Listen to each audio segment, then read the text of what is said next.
Gymnastics was like my yoga. It was a way for me to steady my mind, but also to alter my consciousness. When you study yourself, you discover the divine. 95% of the universe is immeasurable and undefinable and indescribable. So if we really want to expand into infinite possibilities, we have to trust in what we can't see and what we can't define and what we can't measure.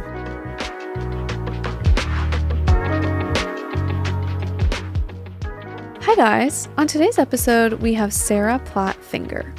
Sarah is the co-founder of ISHTA Yoga, as well as the director of Chopra Yoga at the Institute of Integrative Nutrition.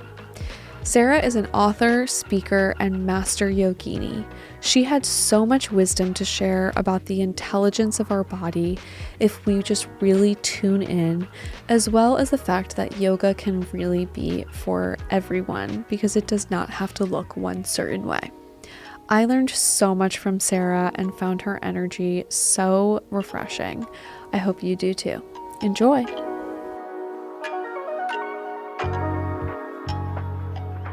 Sarah Platt-Finger, thank you so much for being here with me today. Thanks so much for having me. It's such a pleasure to get to know you and find out we're so close to each other. You know, I found you because you were doing some work with Eudaimonia over the weekend. And come to find out, we're right in each other's backyards. I know. Don't you love how it takes like a huge mega conference in Palm Beach in order for us to know that we're neighbors, like 10 minutes away? It's amazing. I'm so grateful it brought us together. Me too. It's great to be here. Me too. So you have done so much impactful work over the course of your career as a yoga professional. Can you tell me a little bit about how you got started into this work? Yeah. So interestingly, I grew up doing gymnastics. Gymnastics was always, I was a competitive gymnast. And between the ages of like 7 and 13, you would rarely find me right side up. I was like upside down, doing cartwheels, backflips, walking on beams, swinging on bars.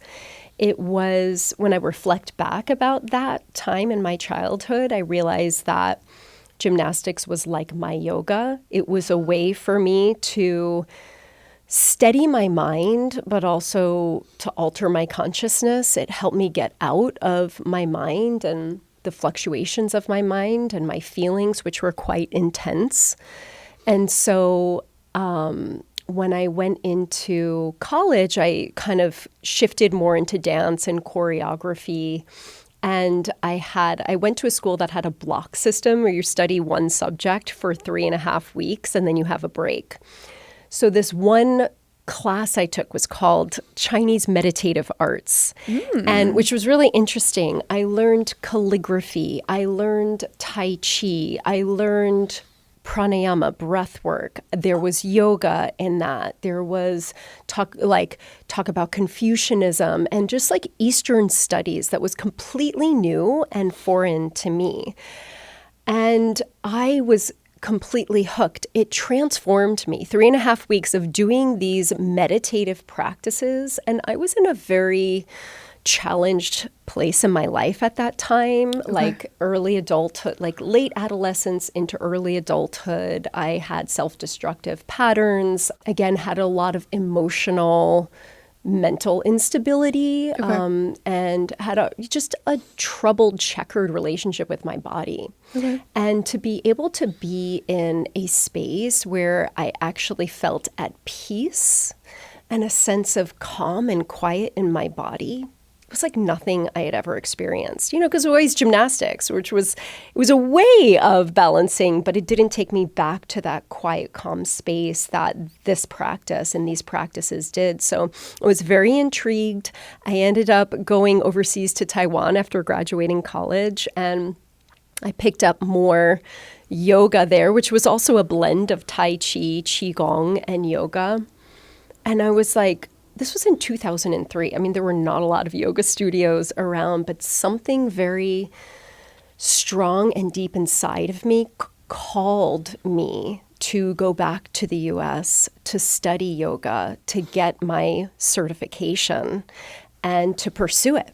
And I just kind of, and there was always a voice inside of me that kind of drove me, and to this day drives me to make decisions that are maybe unconventional and seem not aligned with a certain kind of, they're almost like quantum leaps, you know, or kind of jump from one thing to the next. And that's where the decision to pursue yoga came from. It was like almost out of this field, this quantum field, but it felt so aligned with my truth that I couldn't question it.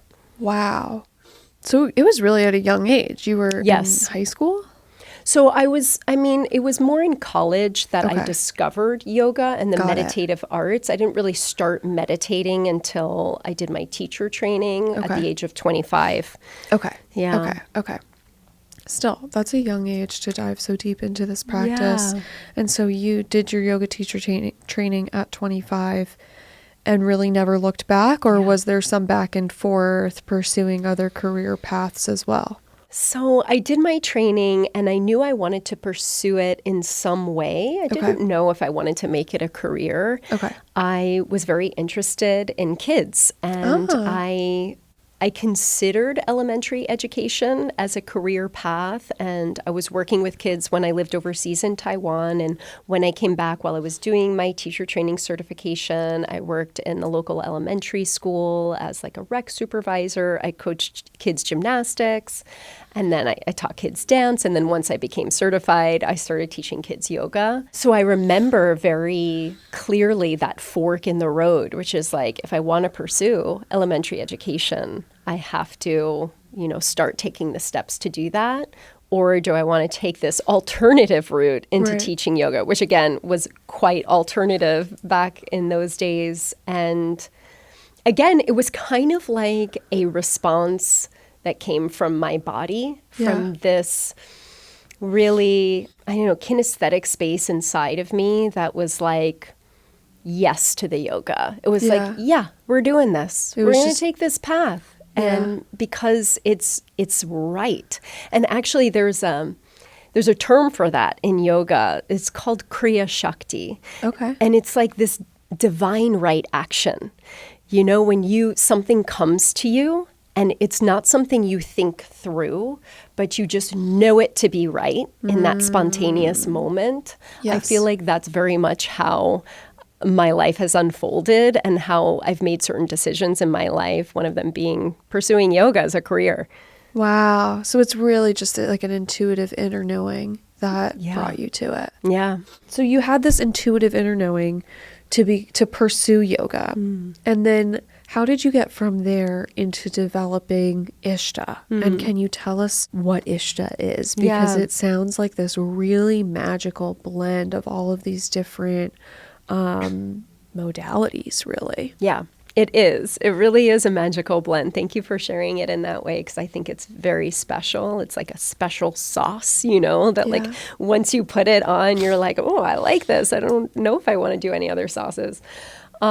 So I did my teacher training through the ISHTA system. So my husband developed the system of ISHTA, and I helped to co-found the studio that we still have in New York City. Okay. There is an interesting story with how I encountered ISHTA, and it was that I came back from Taiwan, from living overseas for 3 years. I thought maybe I would live there. I had a partner. I thought maybe I would get married and have kids in Taiwan. So I was very, very immersed in the culture. But towards the end of my stay there, I got really bad insomnia. I couldn't sleep for like 6 months straight. It was really bad. And again, that pull, I was like, I need to go home. Yeah. I need to go back to the States, and I need to get my yoga certification. And then I thought, like, I'll come back to Taiwan and I'll teach yoga. But when I came back and I shopped around, there weren't a ton of yoga schools, but this ISHTA practice was nearby where I was living with my parents at the time in Long Island.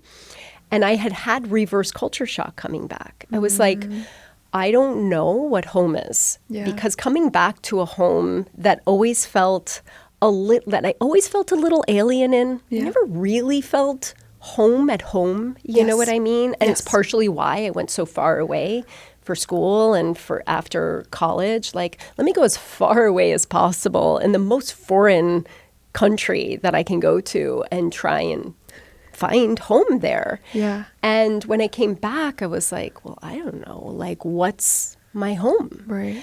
And I took this class, my first ISHTA class, with a teacher, Mary Jo Marchicello, who's a dear, dear woman in my life still to this day. And I remember realizing after her class where she taught ISHTA, the breath work, the visualization, the flow and movement on the breath, I came out of that class and I was like, this is my home. Ah. This is home. Like, this feeling that I have in my body of being like returning back home to a space that's always there, that's welcoming, that's caring and loving, that's non-judgmental. And that to me was like the spark of like what I wanted to offer and share with other people. Okay. Was like finding a home inside of themselves. Wow. And so I continued I did the teacher training. I ended up developing a very strong connection with Alan, who is the founder of the system of ISHTA. Okay. We got married Okay. several years after I got certified. And at the time, he was in a very, like a crossroads in his career and offerings of the practice because he was working with a yoga school that was really growing and establishing and becoming more ubiquitous in the yoga industry. Okay. And they were not interested in having a system of yoga where there was so much pranayama and meditation and where there was like a kind of a guru, so to speak. They wanted to make it more accessible to the masses, which I totally understand, but it left him with like, how do I fit in here? So more of that like fitness yoga, Yes. less of that like spiritual meditative Correct. practice, like quote unquote real yoga. Yes, that's right. And in the sort of early to late 2000s, like 2007 to 2010, that was how yoga was expanding. It was not about like where we are now, 2025, more and more people are returning back to the essence of the practice. But at that time, it was people were a little less, I think they were more conflicted about it or questioned really, what is this esoteric practice? And they were more interested, more related to a fitness style that they could. Yeah, I think about it like during that time, like my first introduction to yoga at probably 12 was at LA Fitness. Wow. You know, That's and there was amazing. really no, the closest thing you got to like a spiritual meditative side of it was just, I can't believe I'm blinking, but what, at the end of every practice. Shavasana. At the end of every practice. Yeah. Right. And even that, I was like, oh, this is like, that just cleared my mind. Exactly. And sometimes that's all you need. You just need like a taste of it to kind of step into the practice and like come back for more. I feel like that's a little bit like the gateway drug is Shavasana. Totally. Like you just do Shavasana and then you're like, all right, what is this yoga stuff? So anyway, you know, we had an opportunity to break away from this larger, more established corporation. And I was like, look, we got to make a home for this practice that you offer. It's so unique. It's so special. It has a community of people that want to continue to learn and grow and expand under you and under the teachers that share this lineage. And it is a lineage because Alan grew up in South Africa. His father had PTSD from the Second World War. He self-medicated through alcohol and drugs and was in and out of rehab when Alan, my husband, was very young. Wow. He came to LA on a business trip.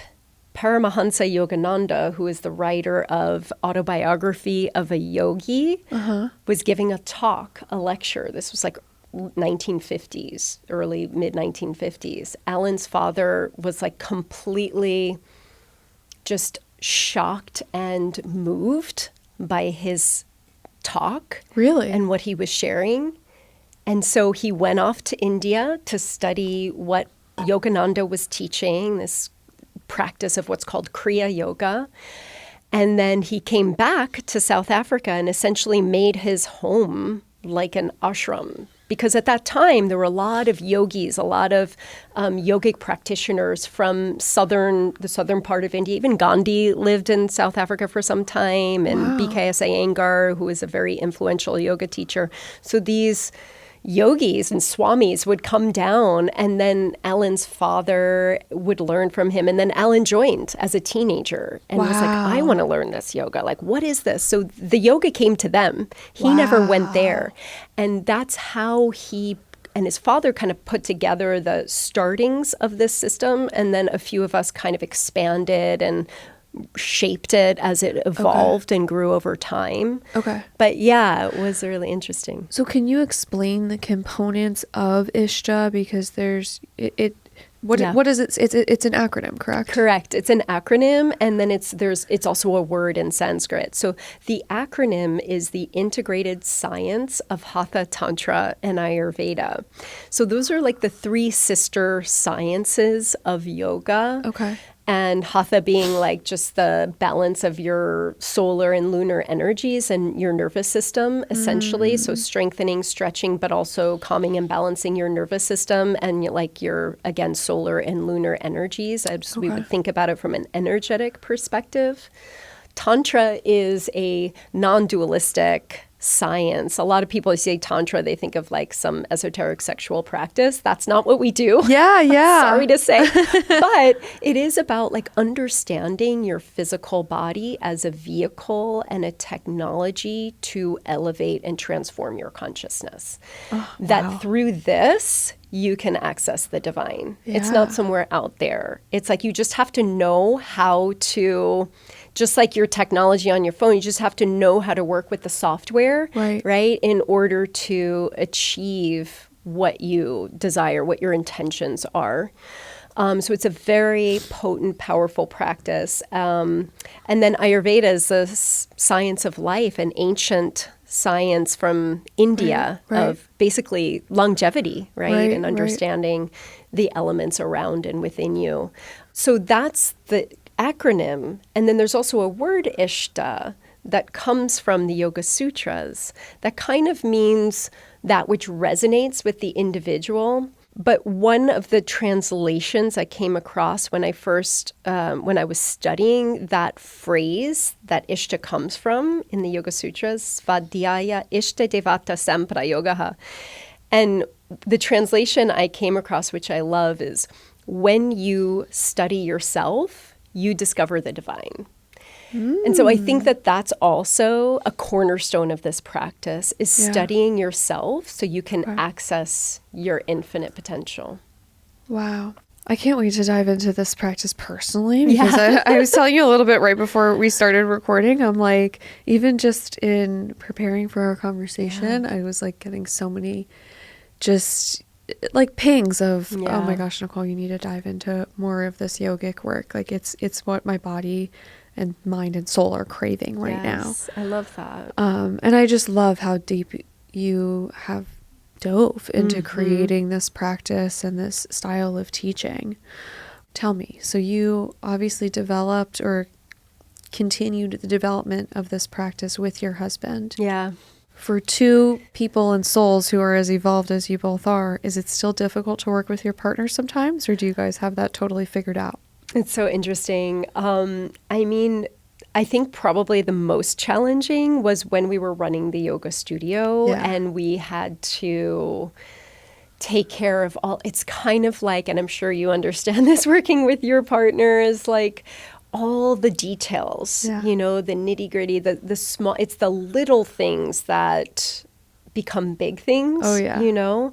For Alan and me, like we were just in eudaimonia and teaching together, when we do retreats together, when we're sharing our gifts together, it's sort of like there's no effort in that. And it's totally easeful.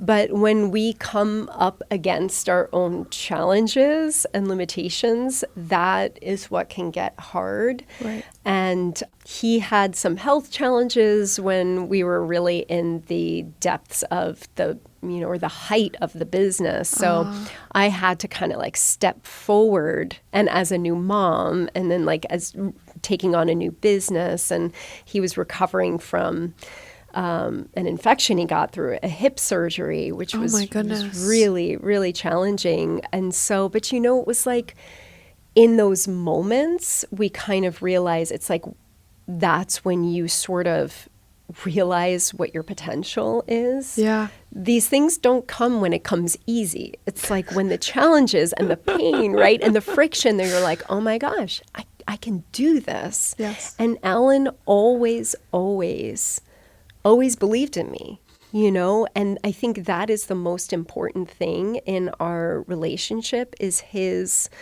belief and trust and celebration in what I'm capable of, because I don't think that I felt I was really capable of of running the business and taking over so many different responsibilities. But because he did, and because I so respect and admire and like trust in his knowing, I was like, well, if you think I can, I guess. Yeah. So, yeah.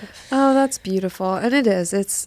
I feel like every entrepreneur I talk to has a story like that, where it's, you go through these difficult times and it's one of the most trying and challenging things you've ever been through. But on the other side of it, you're so grateful for the opportunity to kind of rise to the occasion. Yes, it's true. And it is, to be able to partner with somebody who believes in you so deeply. Yeah.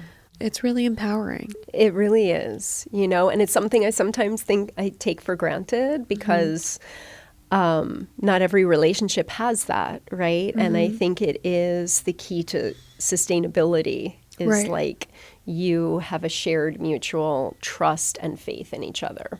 Absolutely. Yeah. Absolutely. So you progress the development of ISHTA. And at some point along the way, you met Deepak Chopra. Mm-hmm. Yeah. How did that all begin?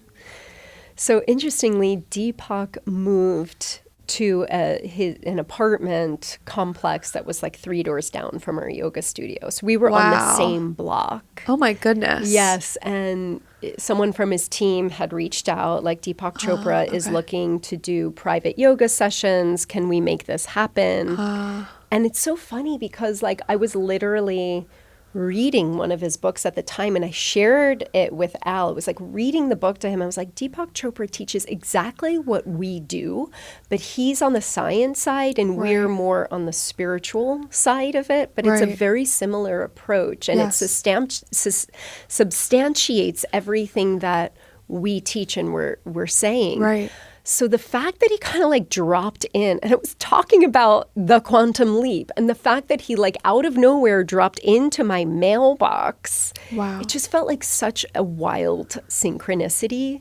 So anyway, I started teaching him private yoga sessions. We would meet early in the morning because, he's so busy. Right. So I was in Brooklyn at the time. Our studio was in Union Square, downtown Manhattan. So I would get up at 4 a.m, do my practice, get myself ready, take the subway in, teach him at 6, come back home, like take my daughter to school, get myself, then go back into the studio. But it was all just amazing because I think it became this really collaborative relationship where, I was able to share a practice with him that I think transformed his body, and it transformed his vitality and livelihood, and reawakened a whole kind of new understanding and relationship to yoga that he didn't have before.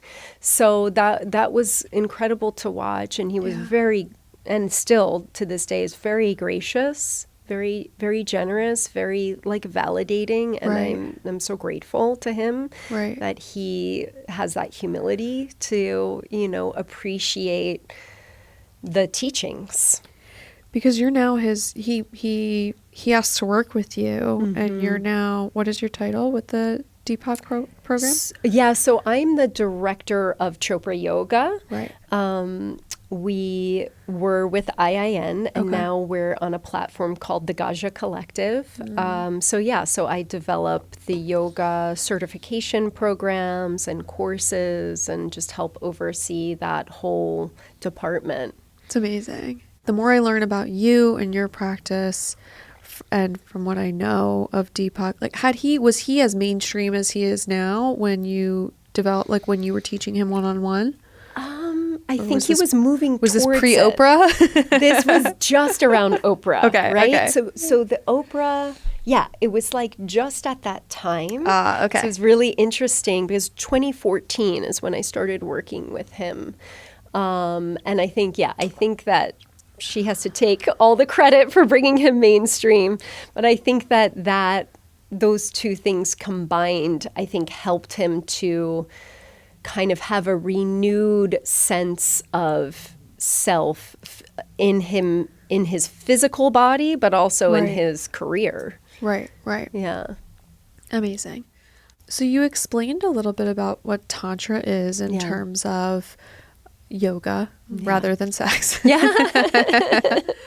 Because it was when I first read that, I was like, yes, interesting. And then the more I was like learning, and I was like, oh, okay, there are different paths. Yes, right? You can explore it. They're same but different. Correct. Yes. Yeah. So how do you connect it to modern well-being and this talk of health span and longevity? Such a great question. I think, again, it comes back to, I guess there's twofold. Like, it comes back to this concept of embodiment, that like we live in our bodies, but actually our bodies, more than we live in it, our bodies are an expression of consciousness. Okay. And when we can understand that, and even modern science supports this, that at the molecular particle-based essence of our body, there's just kind of waves. Particles are waves. They're waves of potential. There's a whole lot of space, but nothing is fixed. Nothing is static or steady. Steady, yes, but nothing is sedentary in our form-based body that makes us up. It's constantly reshaping, regenerating itself. Our brain and neural pathways are rewiring themselves all the time. There is nothing that is fixed about our physical body. Yet we think of it as this like form-based matter that is unchanged, right? So that very much is in alignment with the tantric approach, which is, again, that anything that exists as matter or matter-based in the atomic realm, right, is an expression of an infinite field of intelligence. It's just a different density of energy, right? Okay. It's vibrating kind of at a different level.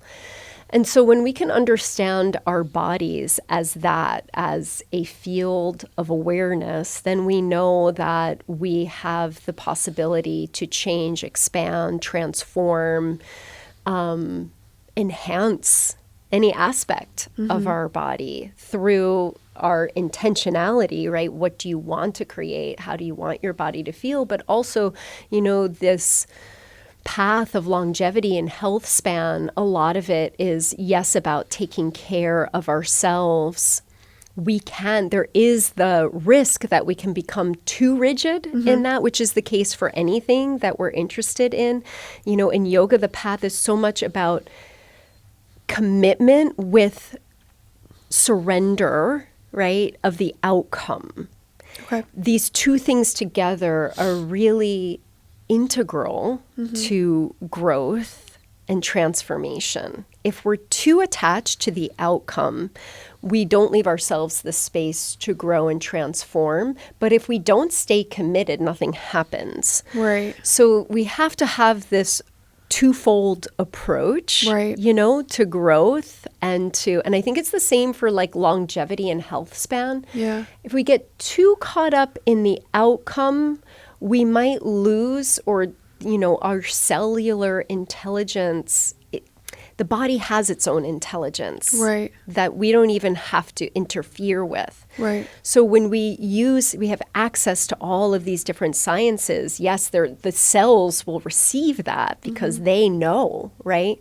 But the mind is the part that interferes sometimes, right? Yes. I think what you're saying is so applicable for, I've had the privilege of talking to so many different people on all different, in all different corners of what you could call the health span and longevity kind of realm in the past few weeks, especially, right?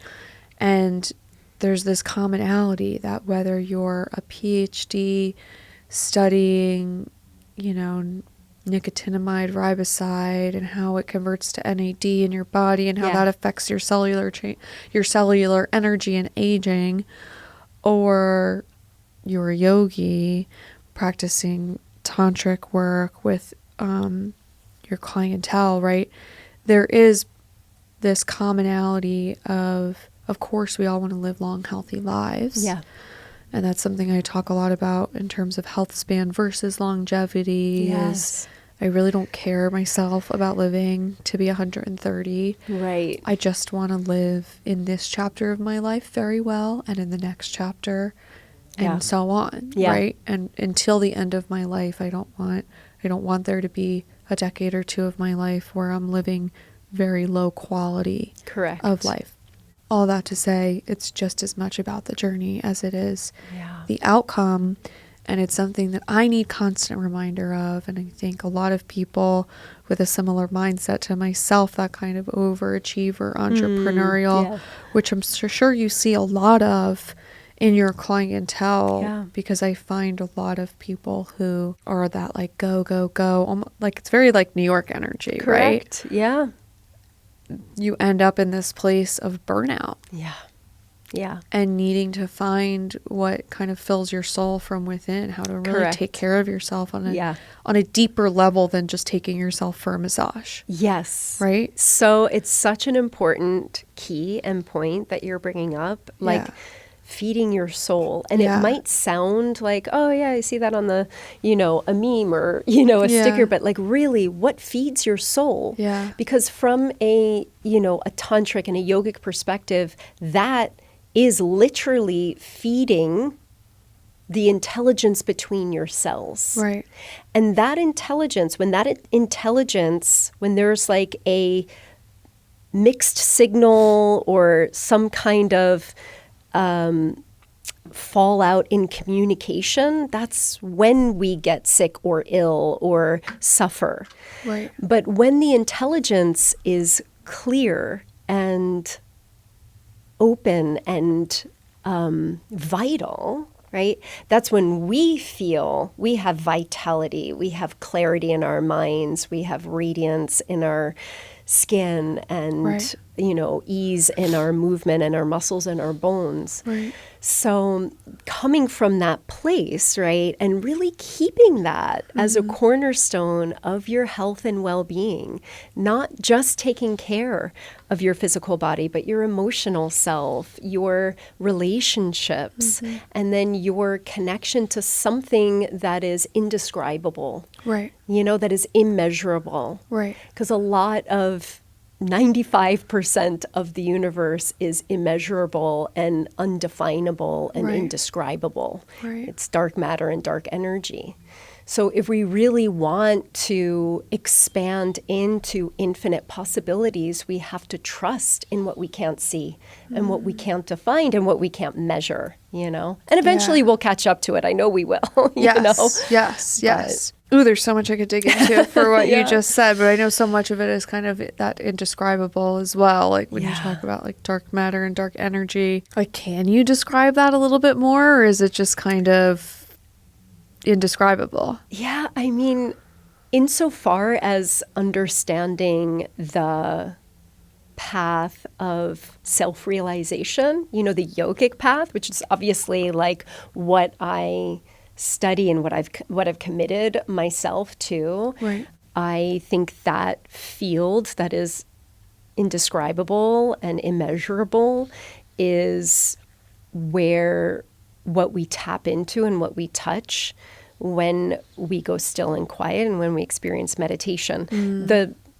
The name of it, that state in yoga, is called samadhi, right? Okay. It means the state of absorption, Okay. where you absorb it's like a drop. That's why we use at ISHTA, we have the analogy or the logo of a drop, because a drop from the ocean has its own name, its own form, its own shape. You can give it a location in space and time. It's over there, like on that tree or on that leaf.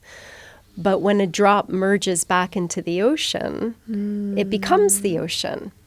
So like, was it the ocean or the drop? And it's the same thing we could say for ourselves as individual spirits, right? In yoga, in Sanskrit, that's called the Jiva Atman. We each have our own unique form, shape, location in space and time, our own purpose, what we're here to share, how we're here to show up. But when we meditate and go quiet and calm and still the fluctuations of the mind, we get absorbed into that ocean of intelligence. Like drops, we become the ocean. And we immerse ourselves in that for a little while. It's not all day, every day, because we got to be our drops and do what we're here to do. We're in this world to share. Right. But we remember who we really are and what the true nature of the universe is. Right. So that's, I think, that invisible realm. It's the closest I can get to explaining it. No, that was actually, I'm so glad I asked, because I didn't know if Same. you'd be able to answer that question, but that was a really great analogy of it. So thank you. Yeah, of course. It works for me too, because it's very hard to comprehend. It is. Yeah. It is. There's like all of these concepts. It's like you can really get lost in it. Yeah. And it can feel a little bit, for someone like myself who is aware of a lot of what you're talking about, but it's not my life's work, right? I haven't dove deep into it yet, at least. But I'm so interested in it, and it makes so much sense. Yes. Can you tell me, what role does energy work play in the practice that you are teaching? So by energy work, do you mean like transmission of energy? Like that kind of? Yeah. Yeah.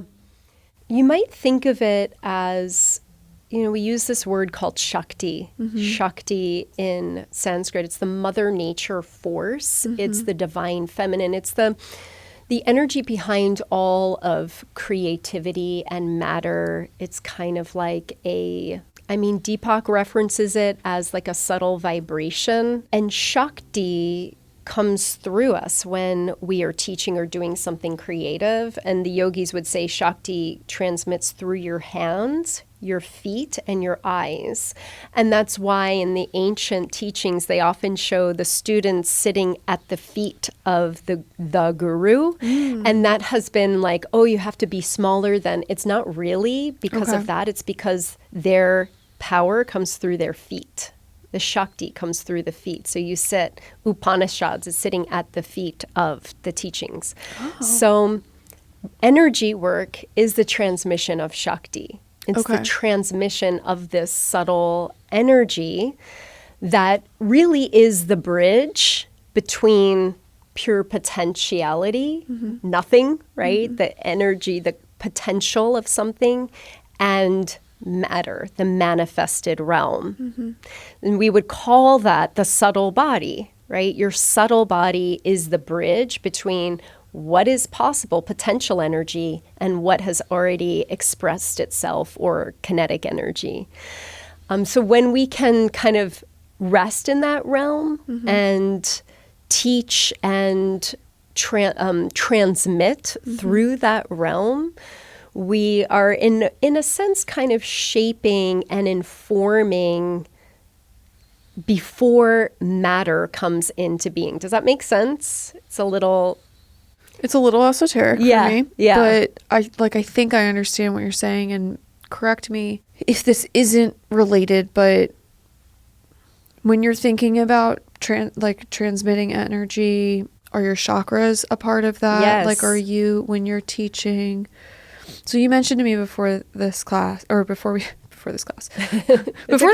were teaching me right now. So before this class, that you teach classes at Dan Delight Yoga Studio in Delray Beach. And I was so excited because I love that studio. So I can't wait to come to your classes.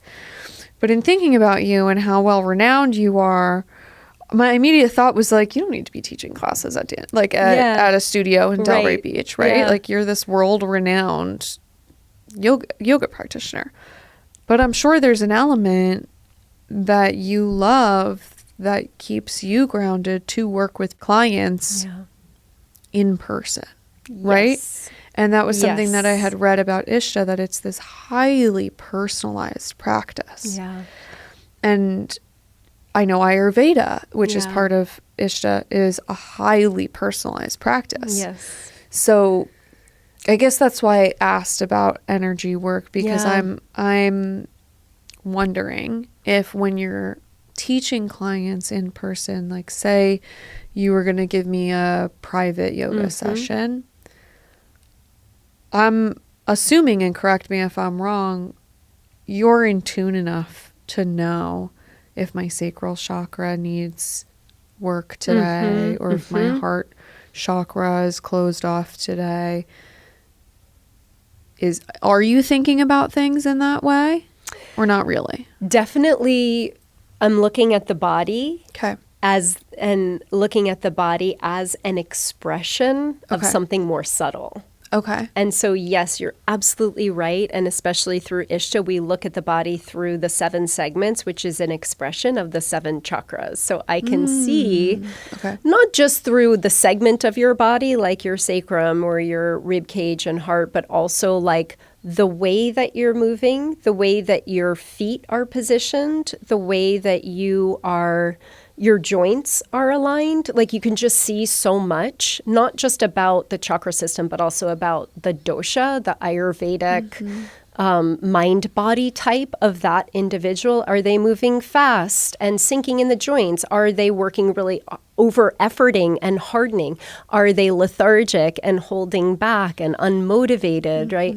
So there's so much you can read from the body. And when you've been doing it for a long time, you kind of start to see patterns and know things in more depth. And it is absolutely preferable to do that in person, also because you have the benefit of touch, which again, Shakti comes through the hands, energy transmission, most powerful through the hands. But you can also online, right? So I teach a lot of online classes, both privates and in groups and events and such. And that we can get through the eyes, right? I can see when I look at people through their eyes, and I can also kind of see a little bit the aura through the eyes. You can really transmit. Energy transmits through anything. There's no barrier, right? So wherever you are in the world, if we are really connected, like, all of that can be accomplished just through energy and through the digital realm as well. But I love interpersonal connection. I love to see my students. I love to chat with them. I love the feeling of being with a group and that feeling when I'm done. Whereas sometimes online, it's like the computer closes and you're like, they're gone. So I love the way it lingers when you teach in person. I totally agree. I totally agree. So coming back to, and you could tell it's relevant for me this week, once again, that overachiever type, especially I find a lot of women in their 30s and 40s who are kind of in the thick of it with the career, the kids, the partner, the parents. Like, we've got a lot going on. And something for me that happens is I'm very focused on strength training and Pilates and walking and all these things, and getting enough protein in and enough fiber. There's all these things for our well-being that we have on our radar, right? And for me, something that falls off is my yoga practice. I think because it can feel like not getting enough in. For lack of a better term, the ROI isn't high enough sometimes, right? Like I love it, but it's not as tangible as, okay, great, I just did a great lower body workout. I feel powerful. I'm going to see the results physically. I burned a certain amount, right? Correct, yeah. For someone like myself, do you have any kind of tips on maybe short but high ROI practices to fill our spiritual cup? Such a great question. I mean, the ROI is not going to be as measurable if you're doing it like once a week. Okay. Right? The gifts of yoga are not so much in intensity, but in consistency. Okay. As Bruce Lee said, I think he said something like, consistency trumps intensity. Yeah. That doing a little bit every day it's like money in the bank. You like a little bit here, a little bit there. I know pennies aren't in our currency anymore, but a nickel every day. Over time, it lends itself towards a value. Yeah. And so for me, I do my practice every morning. Okay. For me, it is about it's a tune-up. It's how I start my day. Okay. And look, a little bit goes even once a week is still money in the bank. Right. But to really feel the effects of yoga is doing a little bit every day rather than a whole class once a week. Okay. So, and you can even, and then you bring it, because it's about neuroplasticity, right? It's like, bring it into your life. The whole practice of yoga is not to keep it there on the sticky mat, but it's to take it off the mat and into your everyday life. So it informs you. So even when you are, standing and waiting online, can you feel your feet evenly rooted? Can you feel the length through your spine? Can you feel a subtle lift of your pelvic floor? When you're sitting in traffic, can you I know that was an issue for you. We've had a lot of traffic in our area this last week, but can you take a breath? Sometimes I'll even hum while I'm in traffic. I'll be like, It tones the vagus nerve. It literally tricks your nervous system into moving into a state of rest and digest. Oh, I love that. Yeah. That's a great tip. Yes. So hum when you're waiting in traffic. I did it last week because I was in that heightened state of arousal, and I just did a few rounds. It's called humming bee breath. Even at your desk when you're really frustrated with something And even at your desk, roll your shoulders every once in a while. Release your neck. Right. Stand up and take your hands at the wall and just let your chest. So once you have these this practice and you know where your default areas are that you tend to get thrown out of balance, you can bring it in little micro options throughout your day. Yeah.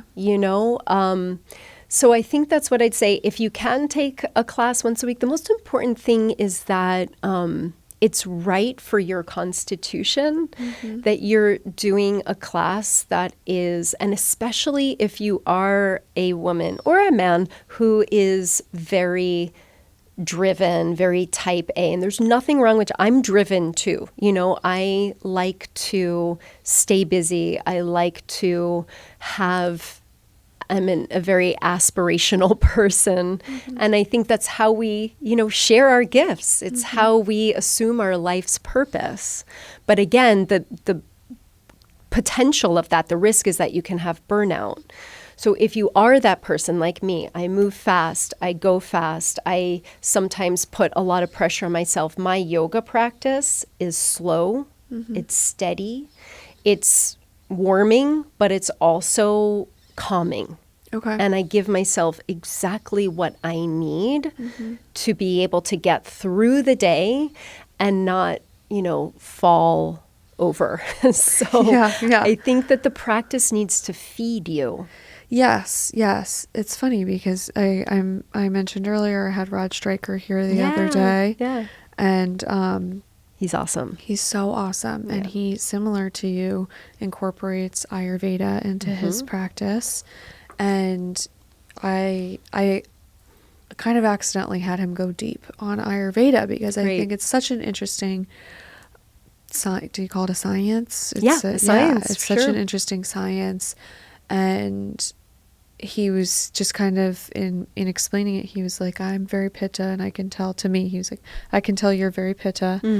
And he was like, so you may be drawn to hot yoga practices and that like intense, deep, fast flowing, sweaty flow. And he was like, but that's actually the opposite of what you need. You need cooler and slower and stuff that he was like, the hot may make you feel good in the short term. Yes. But the cooler and the slower will, with consistency, will feed you long term. Correct. And that's kind of similar to what you're saying. Absolutely. Right? Yeah. You know, it's using the opposite to bring you into balance. And that actually is the cure to longevity, is balance. When something gets thrown off balance, it's impaired. Yeah. It's destroyed, right? So balance is sustainability. It is longevity. Yeah. And it's weird because it's not a buzzword. It's like balance, like that's not so cool or interesting. But that is the genius of Ayurveda. Right. And it's so simple. If you're moist, cold, stagnant, you know, grounded and unmoving, you need more heat, you need dryness, you need movement, you need lightness, right? So it's just, there's these 20 attributes in life, right? 10 opposites. And what do you need to bring in to balance how you are in this moment? Through food, through herbs, through your yoga practice, and, you know, breath work.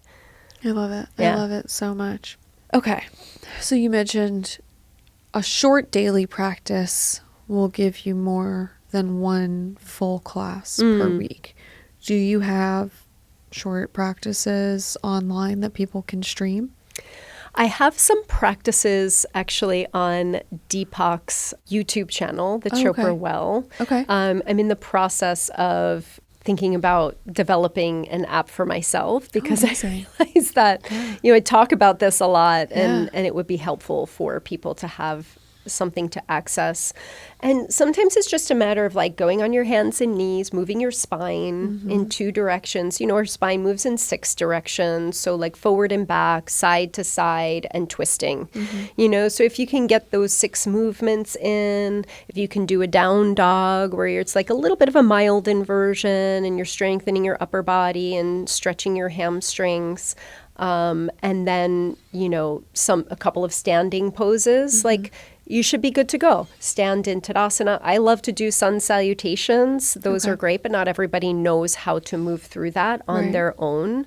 So sometimes it could just be as simple as like lifting your arms up and down and like forward bending a couple of times.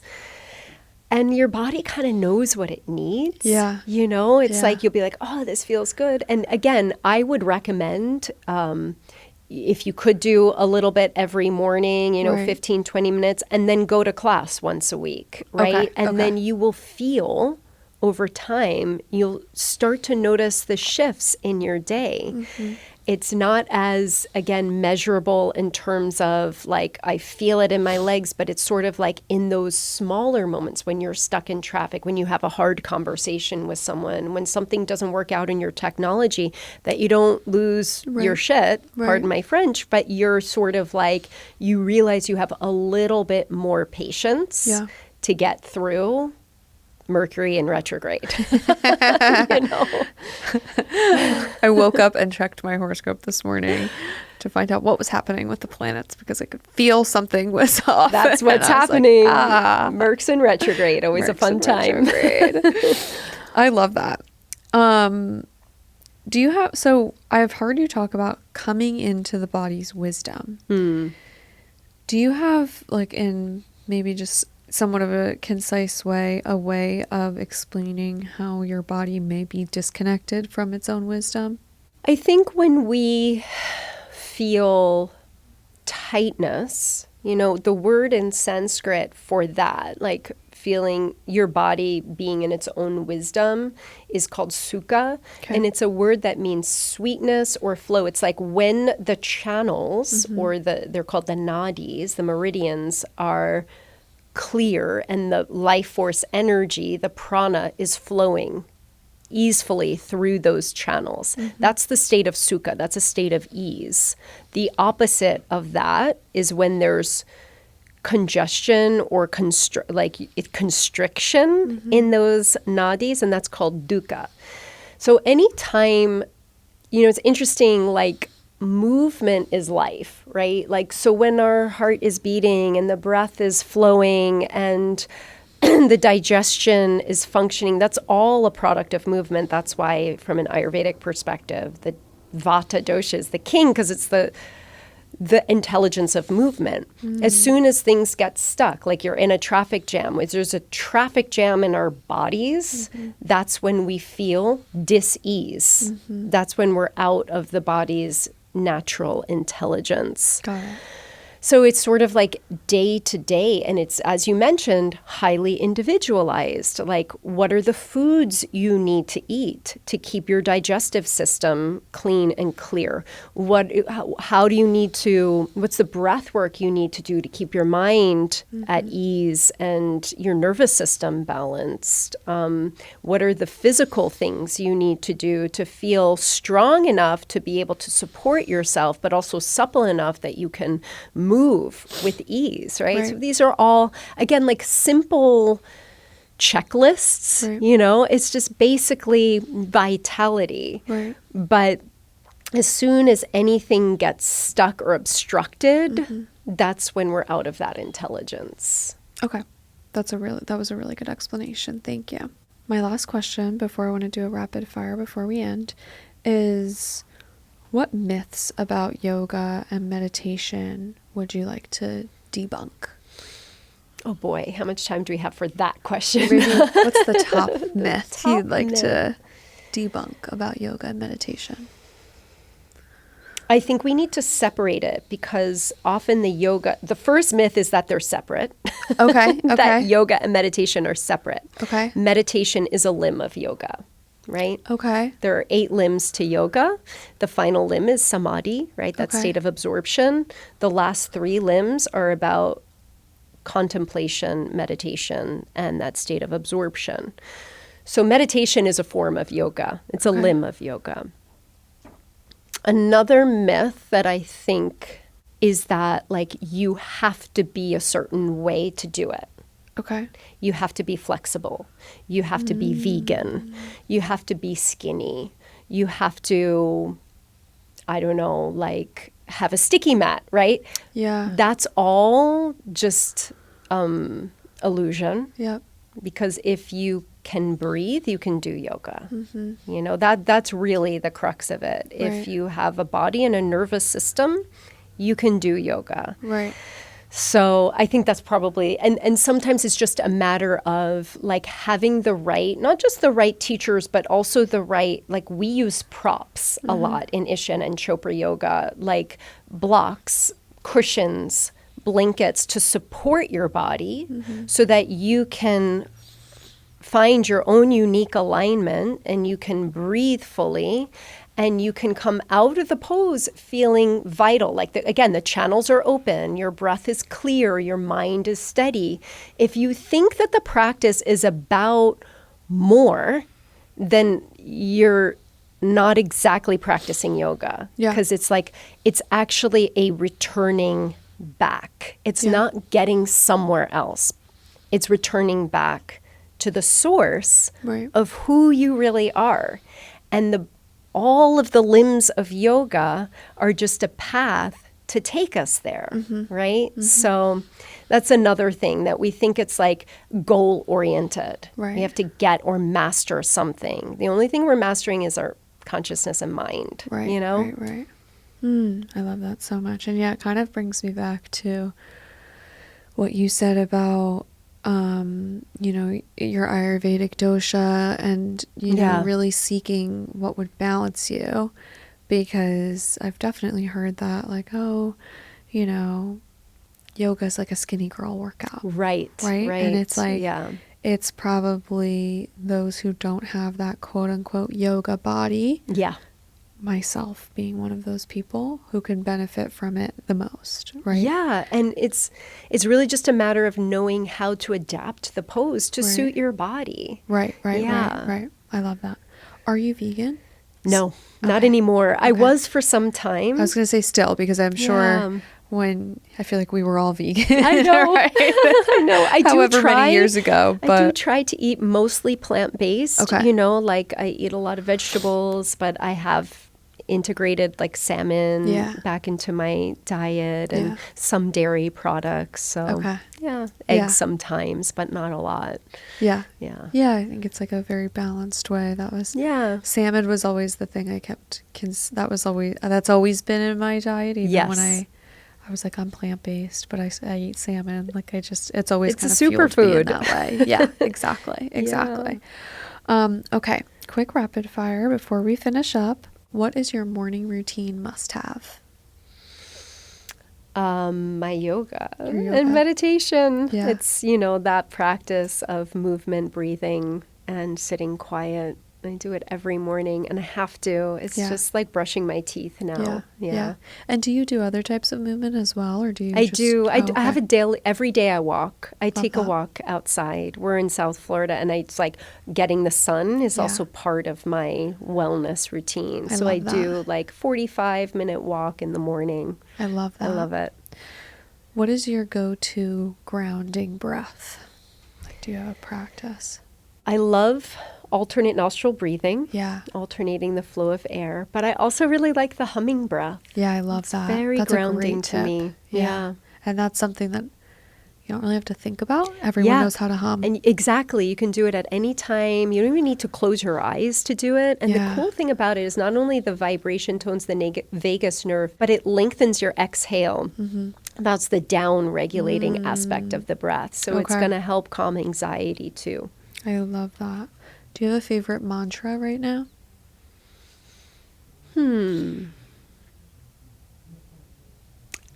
I think my mantra is just, it's like I am. It's so hum. Okay. You know? So hum. Okay. I am. And in the practice, I teach it, it's more like sa hum, but I do in my asana, I bring in the mantra and bring in like a visual with it to just feel the energy of the universe moving through you. I love that. And so, so hum, sa hum, they're kind of variations of the same mantra, which is really that I am that. Do you have a daily habit besides yoga and meditation that supports your well-being? I call it my mental health walk. Mental health walk is very important. I have Ayurvedic practices that I do. I do some tongue scraping and oil pulling in the morning as well. I don't want to give you my whole morning routine because it's not like super extended, but it is like I always make sure I have my time in my morning to do these things, that I wake up early enough because it helps me set my day. I think it's also just about being around good people, you know, like having good relationships, friends. I've really come to appreciate women in my life who support and respect and like celebrate me, and I celebrate them. I think that's a huge part of just my well-being and like joy. Yeah, absolutely. That good feminine energy around you is so important. I love that. Okay. Our last question is, what is one thing you wish all women knew about their body? That it is a field of infinite intelligence. It knows more than your mind does. Wow. Yeah. It does. Yeah.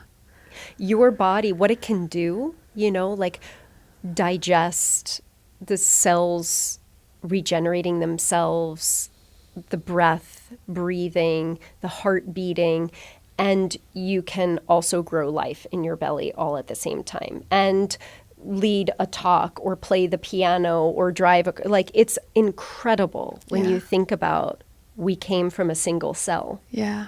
a single cell split into two, and then they split off, and it created our organs and our heart, and ultimately the skin and the bodies that we're in. Yeah. And if that's not governed by intelligence, I don't know what is, you know? Right? It's mind-boggling. 100%. So yeah. You are that. We are that. Right. Yeah. Oh, I love it so much. Thank you so much for being here today with me.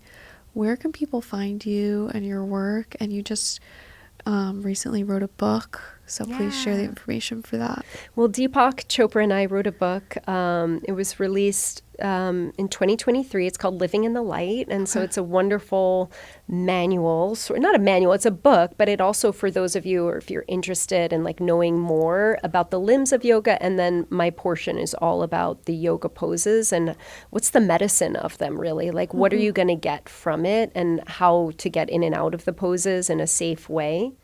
My website is Sarah Platt-Finger. I have all of my retreats and offerings and courses up there. I'm pretty active on Instagram at Sarah Platt-Finger as well. And you're a great follow. Thank you. Yeah. Thank you so much. Yeah. No, thank you so much for being here. I look forward to coming to your classes and just continuing to connect with you more. I'm so happy we're close by. Same. Thank you so much, Nicole. This was awesome. This podcast was brought to you by Pureform, a comprehensive wellness center in Boca Raton, Florida. The website is pureformhealth.com, or you can find us on Instagram at pureformhealth. Feel free to message us with any questions, and note that you can connect with our providers for consultations over Zoom, from everything from stem cell therapy to hormone replacement therapy and peptide therapy. That's it for this episode of the Healthspan Collective. We hope you found it insightful and inspiring. Don't forget to follow us wherever you listen to podcasts so you never miss an episode. And if you enjoyed today's conversation, we'd love for you to rate, review, subscribe, and send it to a friend. We'd also love to connect with you on Instagram. Follow the podcast at Healthspan Collective and me at Nicole J. Doran. And leave us a comment on our latest post, letting us know what you'd like us to cover next.